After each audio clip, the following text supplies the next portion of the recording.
ஜாழ்ப்பாணம் கஸ்தூரியார் வீதியில் இருக்கின்ற கடை ஒன்றுக்குள், அதாவது நகைக்கடை ஒன்றுக்குள் புகுந்த கும்பல் ஒன்று தங்களை போலீஸ் புலனாய்வு பிரிவினர் என்று கூறி 30 லட்சம் ரூபாயை கொள்ளையடித்து சென்றிருக்கின்றார்கள். மற்றொரு செய்தியாக, முல்லைத்தீவில் நபரொருவர் உயிரை மாய்த்துக் கொள்ள முயற்சித்த நிலையில் துரிதமாக செயற்பட்ட புதுக்குடியிருப்பு போலீசார் அந்த நபரின் உயிரை காப்பாற்றி இருக்கிறார்கள். முன்னாள் ஜனாதிபதியான கோட்டபய ராஜபக்ச அவர்கள் பின் வீதியால் சென்று குற்றப்புலனாய்வு திணைக்களத்தில் வாக்குமூலம் வழங்கியிருப்பதாக தெரிவிக்கப்பட்டிருக்கிறது. அதுதவிர யாழ்ப்பாணத்தில் தேசிய மக்கள் சக்தியின் ஆதரவாளர்கள் மீது கொடூரமாக வாழ்வெட்டு தாக்குதல் இடம்பெற்றிருக்கிறது. இவை தொடர்பில் தான் இந்த செய்தி தொகுப்பில் விரிவாக பார்க்க இருக்கின்றோம். யாழ்ப்பாணத்திலே நூதனமான முறையில் ஒரு மோசடி சம்பவம் ஒன்று இடம்பெற்றிருக்கின்றது. நேற்றைய தினம் பட்டப்பகலில் யாழ்ப்பாணம் கஸ்தூரியார் வீதியில் இருக்கின்ற நகைக்கடை ஒன்றுக்குள் 3 பேர் அடங்கிய குழு ஒன்று சென்றிருக்கின்றது. அவர்கள் மூவரும் சிங்களத்தால் பேசியிருக்கிறார்கள். அவர்கள் விளங்கவில்லை என்று நகைக்கடையில் கூறிய போது தொடர்ந்து கொச்சை தமிழில் ஒருவர் பேசியிருக்கின்றார். நாங்கள் போலீஸ் புலனாய்வு பிரிவினர் வந்திருக்கின்றோம், சட்டவிரோதமாக இங்கு நகைகள் இருப்பதாக எங்களுக்கு தகவல் வழங்கப்பட்டிருக்கின்றது, இந்த கடையை நாங்கள் சோதனையிடப் போகின்றோம் என்று போலியான ஒரு அடையாள அட்டையையும் காண்பித்து அவர்களை கடையை பூட்டுமாறு கூறியிருக்கிறார்கள். ஆனால் அவர்கள் கடையை மூடுவதற்கு தயாராக இல்லை, நாங்கள் கடையை மூட மாட்டோம் என்று கூறிய போது இவர்கள் கடையை மூடிவிட்டு அங்கு பொருத்தப்பட்டிருந்த சிசிடிவி கேமராக்களின் முக்கிய கட்டுப்பாட்டு தொகுதியை இவர்கள் எடுத்துக்கொண்டு ஐதவிர அங்கிருக்கின்ற தொலைபேசிகளை எல்லாம் இயங்க விடாமல், அதாவது உள்ளே இருந்து யாருக்கும் நீங்கள் தொலைபேசியிலே அழைப்பெடுக்க கூடாது என்பதற்காக அங்கிருந்த தொலைபேசிகளை இயங்க விடாமல் ஐதவிர அவர்கள் வைத்திருந்த தொலைபேசிகளை அணைக்குமாறு கூறியிருக்கிறார்கள். அதற்கு பிறகாக நகைகள், பணம் உள்ளிட்டவற்றை சோதனை இடுகின்றோம் என்ற பெயரிலே ஏதேவெல்லாம் செய்திருக்கிறார்கள். அதன் பின்னராக கொஞ்சம் நகைகளையும் பணத்தையும் தூக்கி கொண்டு நாங்கள் இதை கொண்டு போகின்றோம், நீங்கள் அலுவலகத்தில் வந்து இந்த நகைகளுக்குரிய பட்டிச்சீட்டுகளை காட்டிவிட்டு பெற்றுக் கொள்ளுங்கள் என்று நகைக்கடை உரிமையாளரிடம் அந்த கும்பல் கூறியிருக்கின்றது. அப்போது நகைக்கடை உரிமையாளர் கூறியிருக்கின்றார், இந்த நகைகளை எல்லாம் நாங்களே கொண்டு வருகின்றோம் என்று. அப்போது நீங்கள் நகைகளை கொண்டு வாருங்கள், நாங்கள் பணத்தை கொண்டு போகின்றோம் என்று அவர்கள் அங்கிருந்து வெளியே சென்றிருக்கின்றார்கள்.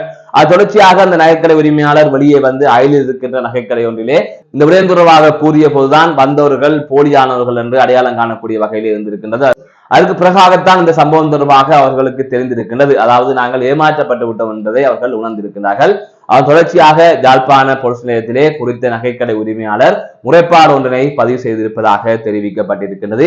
இந்த சம்பவம் அங்கு பெரும் பரபரப்பை ஏற்படுத்தி இருக்கிறது. காரணம், யாழ்ப்பாணத்தில் பரபரப்பாக இயங்குகின்ற கஸ்தூரியார் வீதியிலே இப்படி ஒரு சம்பவம் இடம்பெறுகின்றது சொன்னால் நகரை அண்மித்த பகுதிகளில் அல்லது கிராம பகுதிகளில் எல்லாம் எவ்வாறான மோசடிகள் இடம்பெறும் என்பதை இந்த சம்பவத்தின் ஊடாக ஓரளவிற்கு உணரக்கூடிய வகையிலே இருக்கின்றது. அதை தவிர இந்த நாட்டின் சட்டம் என்பது எந்த அளவிற்கு இருக்கின்றது என்பதையும் இந்த சம்பவங்கள் மூலமாக அறிந்து கொள்ளக்கூடிய வகையில் இருக்கின்றது என்று பலரும் கருத்துக்களை கூறி வருகின்றார்கள். மற்றொரு செய்தியாக, முல்லைத்தீவிலே உயிரை மாய்த்துக் கொள்ள முயற்சித்த நபர் ஒருவரை போலீசார் துரிதமாக செயற்பட்டு காப்பாற்றி இருக்கின்ற சம்பவம் தொடர்பாக செய்திகள் வெளியாக இருக்கிறது. போலீசாரையும் பலரும் பாராட்டி இருக்கிறார்கள். முல்லைத்தீவு புதுக்குடியிருப்பு போலீசாரே இந்த செயலை செய்திருக்கிறார்கள். முல்லைத்தீவு சுதந்திரபுரம் ரெட்பானா எனப்படுகின்ற பகுதியில் நேற்றைய தினம் மாலை வேளை 43 வயதுடைய 4 பிள்ளைகளின் தந்தைக்கும் அவரது மனைவிக்கும் இடையிலே வாக்குவாதம் இடம்பெற்றிருக்கிறது. அதற்கு பிறகாக நேற்று மாலை 7 மணி அளவில் குறித்த நபர் தான் உயிரை மாய்த்துக் கொள்ளப் போவதாக அறைக்குள் சென்று கதவை பூட்டியிருக்கின்றார். அந்த சந்தர்ப்பத்தில் மனைவி உடனடியாக போலீஸ் அவசர தொலைபேசி இலக்கத்திற்கு தொடர்பை மேற்கொண்டு இப்படி ஒரு சம்பவம் நடந்திருக்கின்றது என்று கூறியிருக்கின்றார். தொடர்ச்சியாக உடனடியாக புதுக்குடியிருப்பு போலீசார் அங்கு சென்று கதவை உடைத்து அந்த நபரை மீட்டெடுத்தார்கள். அதைத் தொடர்ந்து அவரை வைத்தியசாலைக்கு கொண்டு சென்றிருந்தார்கள். தற்பொழுது அவர் முல்லைத்தீவு வைத்தியசாலையில் சிகிச்சை பெற்று வருவதாக கூறப்பட்டிருக்கிறது. இந்த சம்பவத்தை தொடர்ந்துதான் போலீசாருக்கு பலரும் பாராட்டுகளை தெரிவித்து வருகின்றார்கள். வழக்கமாக போலீசார் யாருக்கு அழைத்தாலும், அது போலீஸ் நிலையத்துக்கு அழைத்தாலும் அல்லது போலீஸ் அவசர தொலைபேசி இலக்கத்திற்கு அழைத்தாலும் தாமதமாகத்தான் வருவார்கள் என்ற குற்றச்சாட்டு இருக்கின்ற நிலையில் போலீசார் இவ்வளவு துரிதமாக செயற்பட்டிருக்கிறார்கள். அந்த வகையில் புதுக்குடியிருப்பு போலீசாரின் செயல் என்பது மிகவும் பாராட்டுக்குரியது. மற்றொரு செய்தியாக, முன்னாள் ஜனாதிபதியான கோட்டபய ராஜபக்ச அவர்கள் குற்றப்புலனாய்வு திணைக்களத்துக்கு சென்று 1.5 மணித்தியாலங்கள் வாக்குமூலம் வழங்கியிருப்பதாக தற்பொழுது தகவல்கள் வெளியாக இருக்கின்றது. இன்றைய தினம் குற்றப்புலனாய்வு திணைக்களத்தின் பின் வீதியால் சென்று அவர் இவ்வாறு 1.5 மணித்தியாலங்கள் வாக்குமூலம் வழங்கியதாக தெரிவிக்கப்பட்டிருக்கிறது.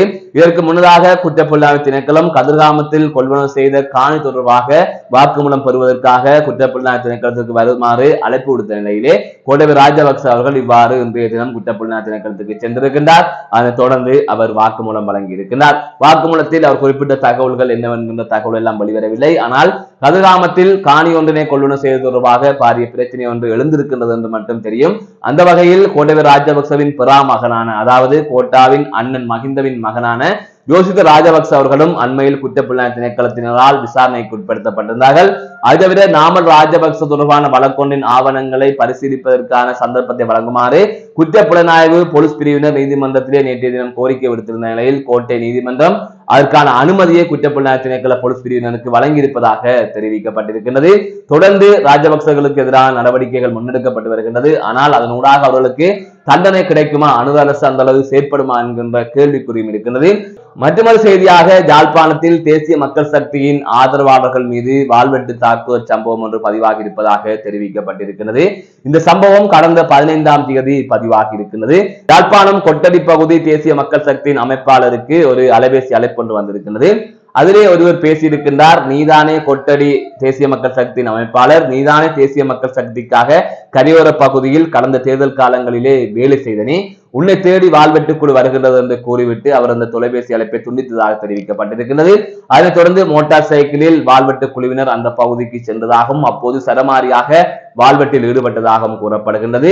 இந்த வாள்வெட்டு சம்பவத்தில் தேசிய மக்கள் சக்தியின் கொட்டடி அமைப்பாளரின் சகோதரன் உள்ளிட்ட 2 இளைஞர்கள் பாதிக்கப்பட்டிருப்பதாக கூறப்படுகின்றது.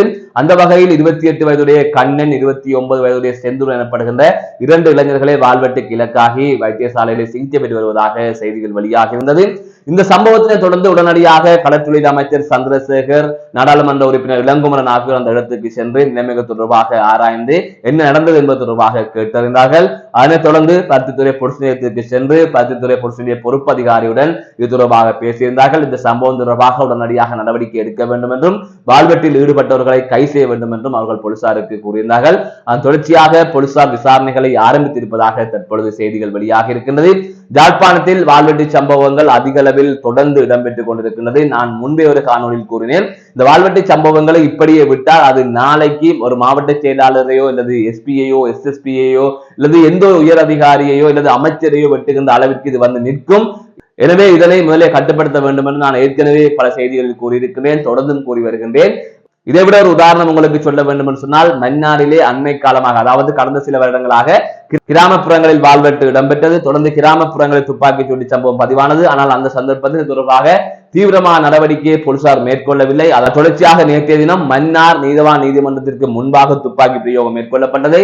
அதிலே 2 பேர் கொலை செய்யப்பட்டார்கள், 2 பேர் வைத்தியசாலையிலே சிகிச்சை பெற்று வருகின்றார்கள். இதே போல யாழ்ப்பாணத்திலும் இந்த சம்பவங்களுக்கு சரியான நடவடிக்கை எடுக்காமல் விட்டால் அது எங்கேயோ போய் நிற்கும் என்பது மாற்று கருத்தில்லை. இதை விட யாழ்ப்பாணத்தில் ஏற்கனவே சம்பவம் நடந்தது. வாள்வெட்டு வழக்கொன்று தொடர்பாக சாட்சி சொல்ல வந்த நபரை நீதிமன்றத்திற்கு முன்பாகவே 3 வெட்டுவதற்கு முயற்சித்தார்கள். அப்போது போலீசாரினால் 2 கைது செய்யப்பட்டார்கள். ஒருவர் தப்பிச் சென்றிருந்தார், பின்னர் அவரையும் போலீசார் கைது செய்திருந்தார்கள். எனவே இவற்றையெல்லாம் அடக்காமல் விட்டால் நாளை பொதுமக்கள் வீதிக்கு இறங்க முடியாத சூழல் ஏற்படும். விசேட சட்டம் ஒன்றை கொண்டு வந்தாவது இவர்களை அடக்க வேண்டிய தேவை தற்பொழுது ஏற்பட்டிருக்கின்றது. மீண்டும் ஒரு காணொலி சந்திக்கின்றேன். நான் நடராசா ஜெயகாந்தன்.